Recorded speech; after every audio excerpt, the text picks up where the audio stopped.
Hey y'all, what's going on? It's Miss Marcy, and y'all know what it is. Issa and them, okay? Nah, y'all know what it is. This is my Insecure review, the season finale. I know this review is a little late, but like they say, better late than never, right? Right. All right, so it starts off. Issa's walking through her neighborhood or whatever, her old neighborhood, and she's noticing like some changes or whatever. So it looks like some, that regentification stuff going on. That's what it looks like. So she's walking through the neighborhood and she's like, wait a minute. She's noticing things or whatever. And, she's walking through the neighborhood with a shirt that got, niggas on there or whatever.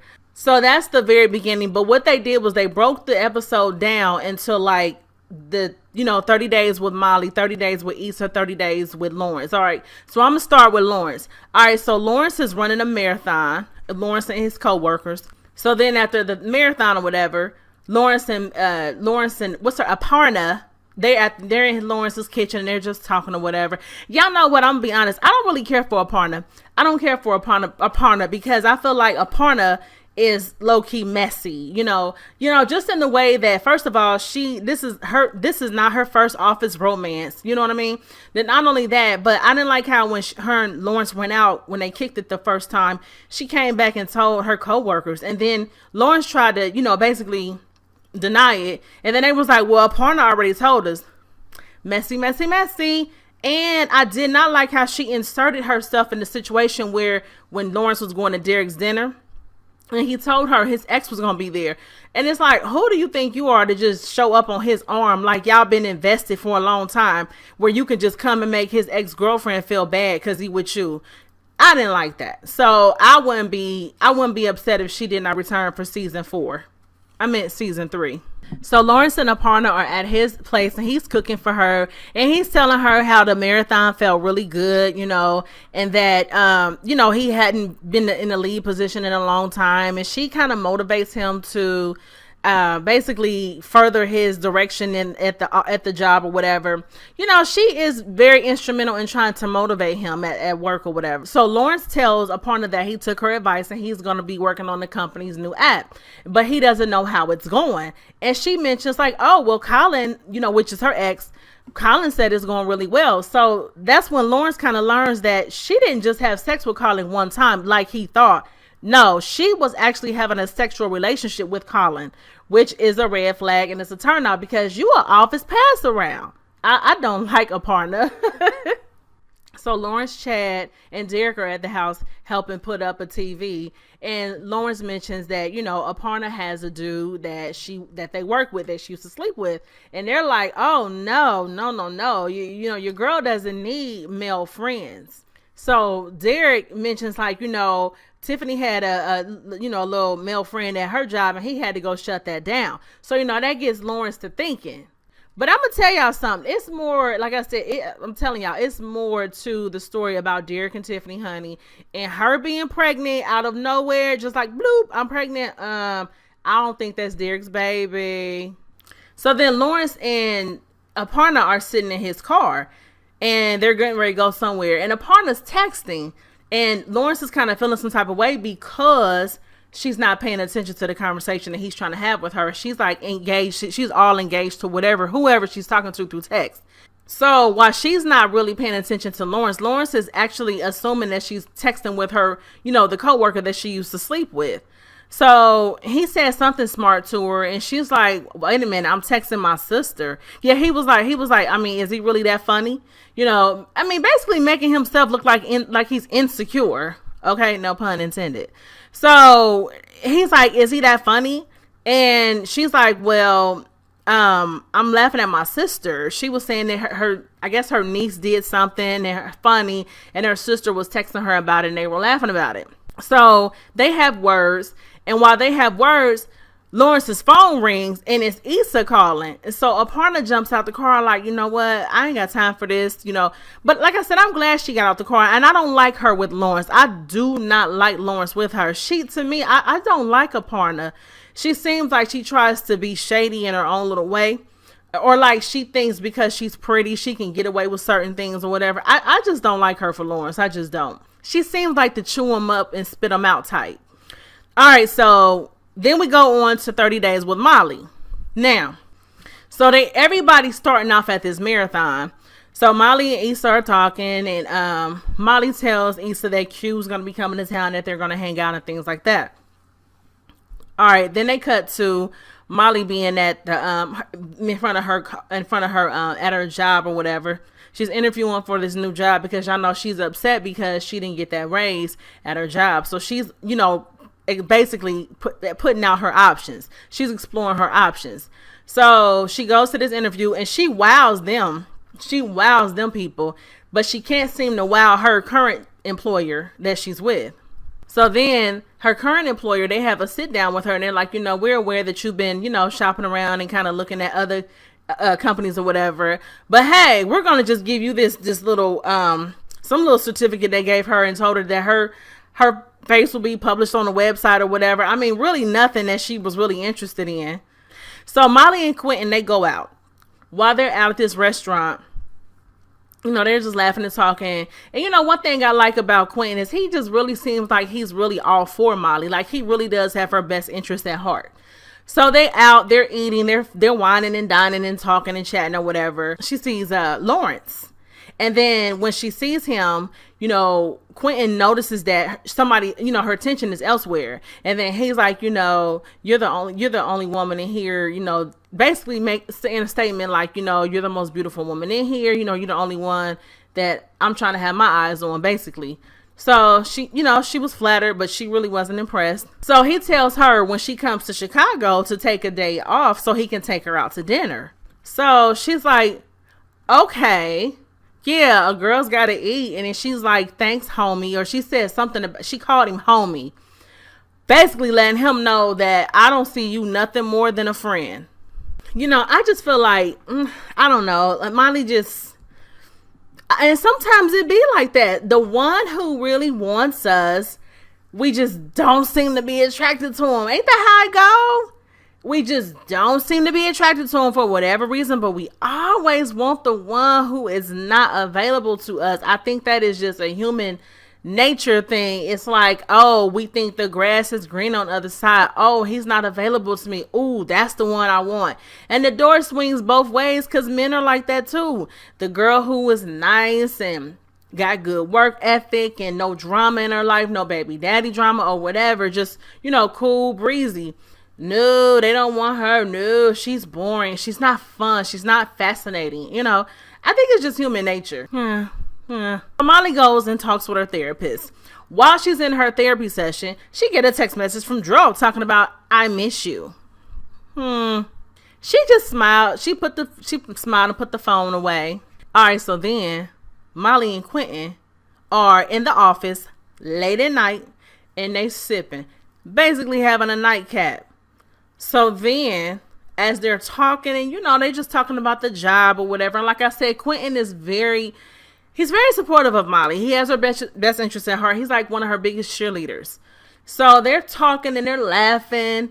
And next thing we know, they start undressing each other. They start taking off each other's clothes. You know what I'm saying? And Molly jumps on top of the dick and start riding. And I'm like, well, dang, Whew, Molly. So she done smashed Quentin or whatever.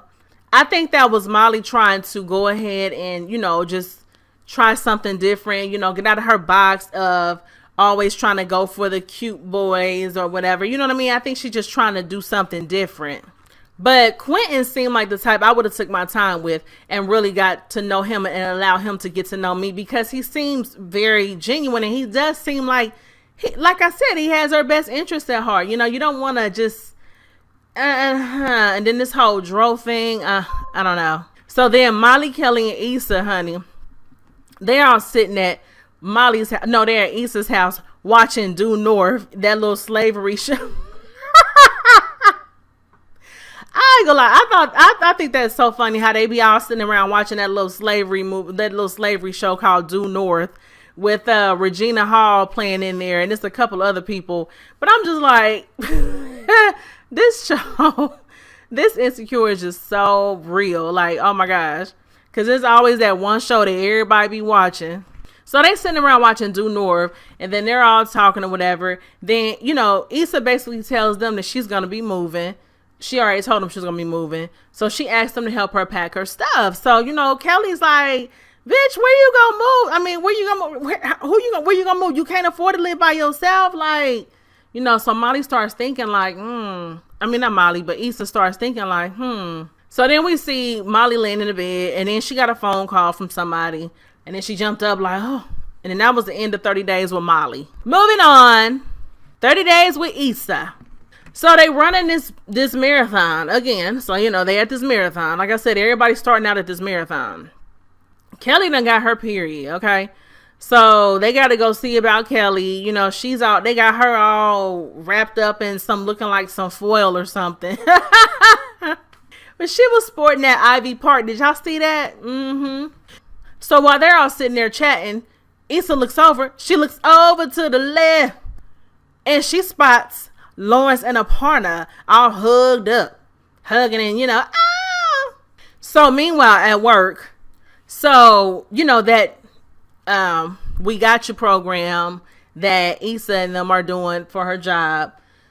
The lady comes in and the superior, her supervisor comes in and she's like, you know, she notices that the Latino kids are being tutored or whatever. So basically Issa tells her like, yeah, we did this because we found out that, you know, the superior at work, he's discriminating against these kids. Like he doesn't want them here. So then she's like, well, wait a minute. You can't do this. This is discrimination. Oh my gosh. So Issa feeling like she just can't win for losing with her job. So Frida gets promoted to being director of student outreach. The one guy was like really pissy about that. Like, wait a minute, she got promoted? Oh my gosh. So he was real pissy about that. Issa told her, congratulations. Let me take you out for a drink. So they went to go for a drink, and honey, Frida called it. She said, are we going to go to Iwood? I'm talking about Inglewood. So as Issa is moving, y'all know, like I said, she was moving. So she has a yard sale so she can go ahead and, you know, collect some money and stuff like that. So that one dude, the dude, I guess he's a blood affiliate, honey. Her neighbor comes and asks about the Brock pot. So somebody was asking about the Bouch, okay?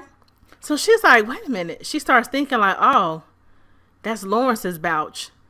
So she calls Lawrence up like, look, I'm moving, you know what I'm saying? I want you to come get the Bouch, you know? So she just lets him know like, you can come get it. So Issa go ahead and move out of the dunes, okay? The dunes. She moves out of the dunes and she's going to drop her keys off. But when she goes back to the apartment to drop her keys off, guess who's there? Lawrence, okay? And he's standing there. She walks in. And it was like they had a beautiful moment, you know? Like they just started talking like two adults. You know, it wasn't about blaming each other. It was about basically taking responsibility for their actions on both parts.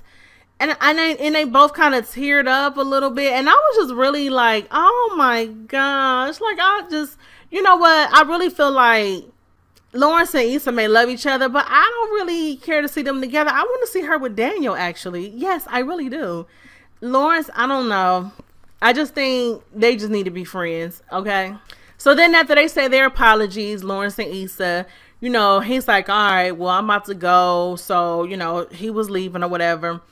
And then they showed Lawrence comes back and proposes to her, gets down on one knee, okay, minus a ring, and proposes to her, and she says yes. And I'm like, the whole time I'm looking like, what? So then they show them going through the stages of life. They get married. She get pregnant. They have a baby. And then, I mean, I was like, oh my gosh, wow. So what are we going to have going for season 3 if they doing all this now? You know, what we going to have to look forward to for season 3? And then just as I was thinking that, Issa blinked her eyes and he came back to reality. So it was just basically Lawrence leaving. So he didn't propose to her, y'all. So Issa and Molly have a girls' night sleepover. And I thought it was so cute how they had that theme. It was really, really cute. So then we see Molly getting all fat, getting all sexy for somebody. She's pulling out the lingerie and stuff. She's just really, getting it going. She answered that door. I'm like, oh, she doing it, girl. She dipping it and doing it. She about to get it popping. She about to get it popping. Next thing you know, well, first I'm thinking like, okay, her and Quentin, they really, they doing their thing. Next thing you know, she answered that door, and it's Dro. I was like, Molly, girl, you need to get it together. So, honey, yes, Molly is back sleeping with Dro. She can't get enough. She's addicted. So then, we see Issa driving in the car, you know what I'm saying? She on her way to her new place of where she's going to be laying her head. Meanwhile, she gets a friend request from Facebook from Lawrence. He wants to be friends again. She goes to her next destination of, like I said, where she's going to be laying her head. And it's Daniel's house. Yes, y'all. Issa, she knocks on the door. He opens the door. She's like, I'm sleeping on the couch. I mean, on the couch. Nah, she was like, I'm sleeping on the couch. I'm like, oh my gosh, listen, this is what I think is going to happen. I'm predicting season 3. Well, basically, that was it. So I'm about to predict season 3. First of all, we're going to learn more about Derek and Tiffany's relationship. Y'all mark my words, because Tiffany tries to come off like her and Derek is just so absolutely perfect, But remember, y'all, she was telling them that, last year Derek was in the hotel, but it doesn't matter. You know what I mean? She's trying to brush it off. So, yeah, we're going to find out more tea about Derek and Tiffany's relationship. I think Issa is going to get pregnant. Or no, Molly. Molly going to get pregnant by Dro. And that's what Molly going to find out, that Dro is not in a open marriage. Mark my words. I think Issa's kind of gonna go back between Lawrence and nah, I don't think that, because I really don't know what's gonna happen with Issa though. I'm gonna be honest with you. I think her and Daniel are gonna end up back together though. I don't know. I don't know what's gonna happen with Lawrence though. But I do think that Molly's gonna get pregnant by Dro, and we're gonna find out more about Derek and Tiffany. And I don't know. I can't predict anything else at this point. So anyway, y'all, that was the season finale of Insecure, the hottest show on HBO right now. So yeah, thank y'all so much for tuning in. And so next season of Insecure, that's gonna do it for me. I enjoyed this show so much. I had so much fun watching it. I love this show. And if you don't watch it, get into it, because you really missing out on a good treat. You got time to binge watch it now, because like I said, they're done with season 2. So pick it up, on one of these streaming sources or whatever, and check it out. But anyway, so next time, thank y'all so much for tuning in. This is Miss Marcy. Peace.